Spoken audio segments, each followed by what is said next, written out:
classiques type Tajmaj ou autres tests de logique qui portent en fait sur la proportionnalité triple ou proportionnalité multiple. C'est-à-dire qu'il y a plus de deux éléments. Parce que généralement, la proportionnalité simple, c'est, je ne sais pas moi, 1,5 kg coûte 7,30 €. Combien coûterait 3,20 kg? Voilà, il n'y a que deux éléments et vous calculez. Là, c'est un peu plus compliqué. Ce qu'on s'efforcera de faire en fait dans chacune des vidéos, dans chacune des questions, c'est à la fois proposer une démonstration rigoureuse, mais également mettre en exergue soit un élément qui aurait pu permettre de trouver plus facilement la réponse, ou alors, s'il existe une formule, vous la livrez, parce que même s'il y en a beaucoup, connaître pas mal de petites formules, ça permet dans beaucoup de questions classiques de gagner du temps, ou même juste de la faire, si on n'aurait pas su la faire autrement. Donc on y va, on va la lire ensemble et on débriefe. 6 ouvriers mettent 2 jours pour fabriquer 4 voitures. Okay. Combien mettront 9 ouvriers pour fabriquer 4 voitures? Donc c'est un classique, on peut l'avoir avec des ingénieurs qui réparent des ordinateurs ou des chats qui attrapent des souris en 12 minutes. Voilà, donc vous comprenez un peu le principe, proportionnalité triple. Et là en fait, ce qui était plutôt gentil, enfin même adorable, c'est que c'était 4 voitures, 4 voitures. Donc là les nombres étaient quand même pas très compliqués. Le seul où il fallait jouer, c'était les 6 ouvriers qui devenaient 9. Donc combien de temps? Et là, avant de se lancer, il faut comprendre un petit peu, j'ai plus d'ouvriers, 6 ouvriers deviennent 9. J'ai plus d'ouvriers, donc fatalement, je vais mettre moins de temps, déjà voilà. Parce qu'avec 6, je mets 2 jours. Donc si j'en ai 9, bah, moins de temps. Donc déjà, la E, c'est pas possible. Voilà. Déjà dans un premier temps. Plus d'ouvriers égale moins de temps, donc moins de 2 jours. Donc voilà, il reste quand même 4, donc on n'a pas beaucoup éliminé, mais ça permet un peu de comprendre. C'est en fait inversement proportionnel. Voilà. Plus j'ai d'ouvriers, moins je mets de temps. Deux façons de faire. Comment est-ce qu'on aurait pu voir? Comment je passe de 6 à 9? Ben, j'ajoute la moitié. 6 pour la 9 fois 1,5. J'ajoute la moitié de 6. Donc, comme c'est inversement proportionnel, si j'ai une fois et demi plus d'ouvriers, je vais donc mettre une fois et demi moins de temps. Voilà. Donc voilà comment est-ce qu'on peut la faire sans formule, juste en réfléchissant un petit peu, j'ai envie de dire. Mais ce ne sera pas forcément toujours aussi simple que ça. C'est pour ça que je vais mettre en avant une formule dans ce cas d'exercice. Voilà la formule. Parce qu'en fait, elle va faire un petit peu peur, mais elle n'est pas compliquée du tout. En fait, on peut écrire W fois T sur O égale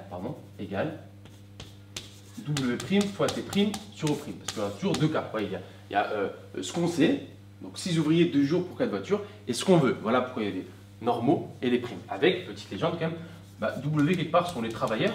D'accord? Travailleurs. T, c'est le temps. Ça allait. Et O, en fait, les objets. De quoi on parle? D'accord? Dans mon petit exemple que j'ai pris, en fait, les ingénieurs réparaient des ordinateurs. Okay.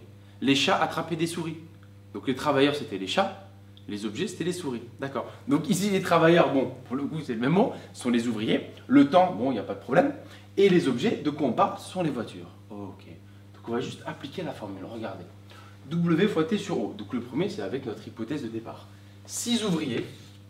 Combien de temps il leur faut? 2 jours. Et ça fabrique 4 ordinateurs. 4 voitures. Je me suis empommé. Donc 6 ouvriers, 2 jours pour 4 voitures. C'est égal. Donc combien j'ai d'ouvriers? J'en ai 9. Combien de temps? Ah ben je sais pas, c'est mon inconnu, il faut bien qu'il y en ait une quand même un jour. Voilà, T', ou on peut l'appeler que T. Voilà, T', comme ça on verra bien que c'est précisément cette formule-là, divisé par le nombre d'objets, toujours 4 voitures. Voilà. C'est ça en fait, cette égalité. Donc effectivement la formule brute, on l'aime pas trop, elle est un petit peu moche, mais voilà, dès qu'on l'applique tout de suite, on voit que c'est une petite étape. Donc après, quand même, la morale, c'est être super à l'aise sur le calcul de fractions et les calculs normaux pour ensuite sortir T directement ou T'. Là, plutôt que de faire un produit en croix ou chercher à simplifier, non, il faut voir. Les deux, ils sont divisés par 4. Les 4, ils partent. Il faut être capable de le voir. D'accord? J'ai deux fractions égales, divisées par 4. Donc ça, directement, ça fait que 6 fois 2 égale 9 fois T. T', parce que j'ai appelé T'. Lui, c'est le temps que je cherche. Donc T', 9, il multiplie, de l'autre côté, il va diviser. Donc c'est T' égale 6 fois 2 sur 9. J'aurais pu écrire 12 sur 9. Donc on simplifie un petit peu. On peut simplifier par 3. Il va rester en haut 2 fois 2, 4. Donc 4 sur 3. 12 sur 9, on faisait le calcul. On simplifiait par 3, je répète. Il restait 2 fois 2, 4. Et 3 en bas. 4 tiers. Et comme souvent, quand on fait des calculs, des questions type Tajmaj, il faut toujours savoir de quoi on parle. Quelle est mon unité? Là, je suis en jour. Donc c'est 4 tiers de jour. Donc même si les nombres étaient simples, voilà, c'est pas tout à fait fini pour trouver. 4 tiers de jour. Quand une journée, ça a 24 heures.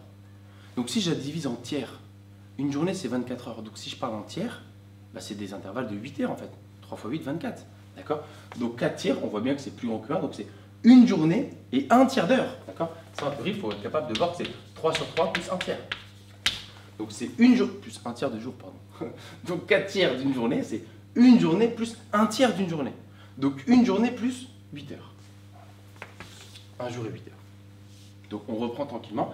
Celle-ci, comme le nombre était simple, et comme ça peut arriver, des nombres pas hyper compliqués, on peut la trouver voilà, un peu tout seul en raisonnant, qu'est-ce qui se passe, on le fait. Maintenant, il y a quelques formules, je sais pas, 10, 12, 15, suivant si on prend tous les thèmes, qu'il est bien de connaître parce que ça permet de trouver directement la solution sur certaines questions classiques. C'est pas dit qu'elle tombe, mais si elle tombe, yes, on a la formule. Donc voilà la formule, on prend le temps de la comprendre, de l'appliquer, et toujours à la fin, quand on trouve la réponse, souvent dans ces questions-là, bah, c'est pas fini. Il faut faire un petit truc pour passer de notre résultat à la bonne réponse.